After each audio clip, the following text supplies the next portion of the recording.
देखिए GSTR 3 भी देखते हैं। GSTR 1 हमने पूरा समझ लिया, ठीक है।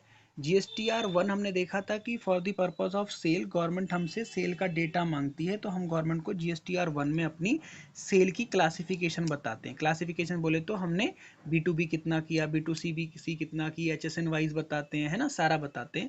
अब 3B क्या होती है? 3B को हम एक तरीके से अपनी सेल्फ डिक्लेरेशन, या आप बोल सकते हो कि मैं मैच करके बता रहा हूँ कि मेरी सेल और परचेज का डेटा ये है। अगर मेरा आउटपुट ज़्यादा बनता है तो I will pay to the government, अगर इनपुट ज़्यादा बनता है तो मैं उसका नेक्स्ट मंथ क्या करूँगा, क्लेम मांगूंगा।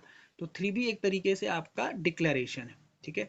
GSTR 3B हमें फाइल करनी होती है when we just want to adjust our input और just we want to pay. हमें कैसे पता चलेगा पेमेंट है या हमारा इनपुट ज़्यादा है? 3B से ही पता चलेगा, ठीक है। अब 3B से पहले चीज़ समझो आप, GSTR 1 तो आपने फाइल कर दिया। देखिए मैं यहाँ पे आपको बताता हूँ, यहाँ पे देखिए, देखिए मैंने आपको बताया यहाँ पे कि जो GSTR 1 है वो तो आपके लिए सेल के लिए हो गया, है ना। तो सेल में तो आपका आउटपुट पता चलता है ना कि आपने कितना टैक्स लगाया है ना। लेकिन जो इनपुट के लिए होता है, जो आपका इनपुट बताएगा, वो तो आपका सेल के डेटा से पता चलेगा, है ना। और सेल का डेटा याद रखिए हम नहीं बनाते, ठीक है। जो परचेस का डेटा होता है वो ऑटो पॉपुलेटेड होता है, और वो हमारे आता है वो GSTR 2B में। किस में आता है? 2B में। और गवर्नमेंट ने ऐसा सिस्टम बना रखा है कि आपका परचेज का डेटा तब आपके पोर्टल में दिखेगा जब आपका जो सप्लायर है जिसने आपको गुड्स एंड सर्विस दी है वो अपनी क्या रिटर्न फाइल करेगा, GSTR 1। तो गवर्नमेंट ने ऐसे लिंक कर रखा है कि GSTR is 1 is very very important. GSTR 1 सभी को भरनी है, तभी वो दूसरी पार्टी को जिसने उसको बेचा है उसके परचेज में दिखेगा। तो GSTR 1 हम फाइल कर रहे हैं, 2B हमारे पोर्टल पे आएगी जब हमारा सप्लायर GSTR 1 फाइल करेगा। दोनों के सेटलमेंट के लिए हम अपना डिक्लेरेशन भरेंगे किसमें, 3B में।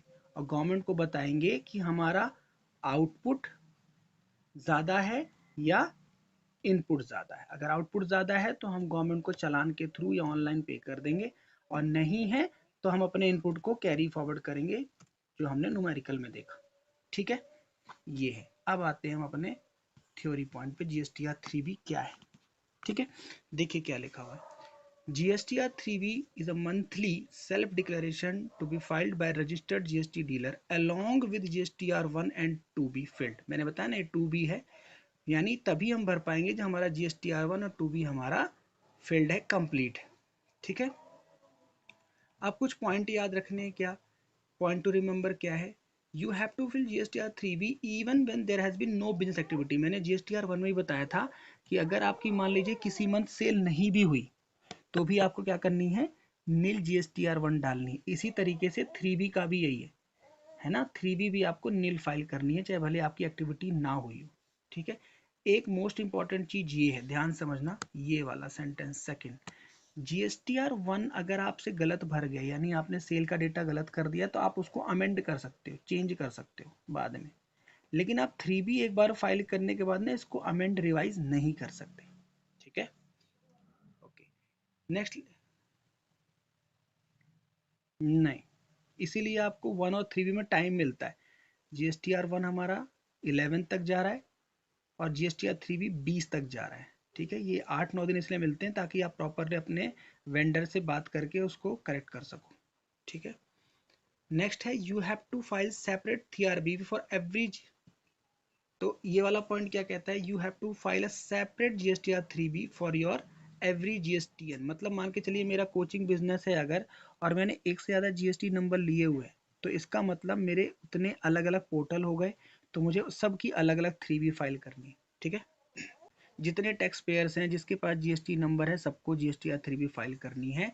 बस किनको नहीं करनी ये देख लीजिए, क्योंकि इनके लिए अलग से फॉर्म्स होते हैं। इनपुट सर्विस डिस्ट्रीब्यूटर क्या होता है हम डिस्कस करेंगे। सप्लायर ऑफ OIDR ये ऑनलाइन बिजनेस प्लेटफॉर्म्स हैं। और non resident tax payer person इनका अलग से सारा फॉर्म होता है, इसलिए इनको अलावा बाकी सबको 3B फाइल करनी है, ठीक है। ये हम पढ़ेंगे, जो इनपुट डिस्ट्रीब्यूट करना वाला टॉपिक हम पढ़ेंगे। ये एक ऐसा ब्रांच या डिवीजन है जिसके पास सिर्फ परचेस पड़ा हुआ है, इसके पास सेल नहीं है, तो ये अपने इनपुट को दूसरे को देता है, ठीक है। देखिए 3B लास्ट डेट क्या है, जैसा कि मैंने आपको बताया 20 तक हमें फाइल करनी होती है, 20 ऑफ सक्सीडिंग मंथ, ठीक है। जिस मंथ का आपका सेल परचेज का डेटा है उसके नेक्स्ट मंथ की 20 तक आपको इसको फाइल कर देनी है। क्वेश्चन ये आता है सर बाई चांस मैंने मिस कर दिया, मैं नहीं फाइल कर पाया तो क्या होगा? आपको 20 रुपये पर डे का डिले का पेनल्टी है, ठीक है ना। 20 रुपये पर डे, यानी मान के चलिए अगर 20 तक फाइल नहीं किया, 25 को पे कर रहे हो, तो 21 से आप 25 तक 20 रुपये गिन लीजिए। और ये 20 रुपये तब है जब आपकी नील थी, नील भी फाइल नहीं करी, लेकिन अगर थोड़ा बहुत टैक्स बन रहा होगा, यानी नील के अलावा बाकी लोगों का, ठीक है, तो 50 रुपये पर डे के हिसाब से देना पड़ेगा। प्लस आपके ऊपर ब्याज भी लग सकता है अगर आपका टैक्स बन रहा होगा ना, यानी आउटपुट ज़्यादा था तो गवर्नमेंट कहती है लेट क्यों दिया पैसा, 18% ब्याज के हिसाब से आपको पे करना पड़ेगा। क्लियर?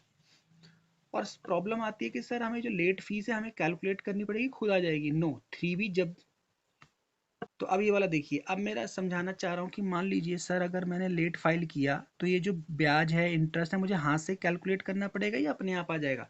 आंसर इज अपने आप आ जाएगा, ऑटो पॉपुलेटेड। गवर्नमेंट का जो सॉफ्टवेयर है वो लास्ट में आपको 3B के फॉर्म में ही बता देगा कि इतना टैक्स है, इतनी पेनल्टी है, इतना इंटरेस्ट, ठीक है।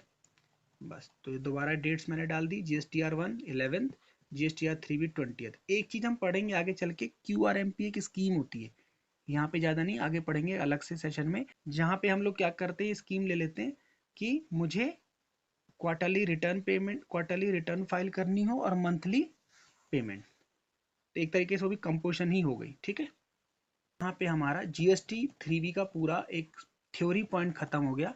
इसी के साथ हम एक बार पोर्टल में क्या करेंगे, पोर्टल के साथ एक उसको देखेंगे, GSTR 3B फाइल होती है, तो हमें पूरा समझ में आ जाएगा। थ्योरेटिकल पॉइंट से 3B मैंने आपको पूरा बता दिया, जितना हमें एक ऑफिस में काम करते टाइम ज़रूरी होता है, ठीक है।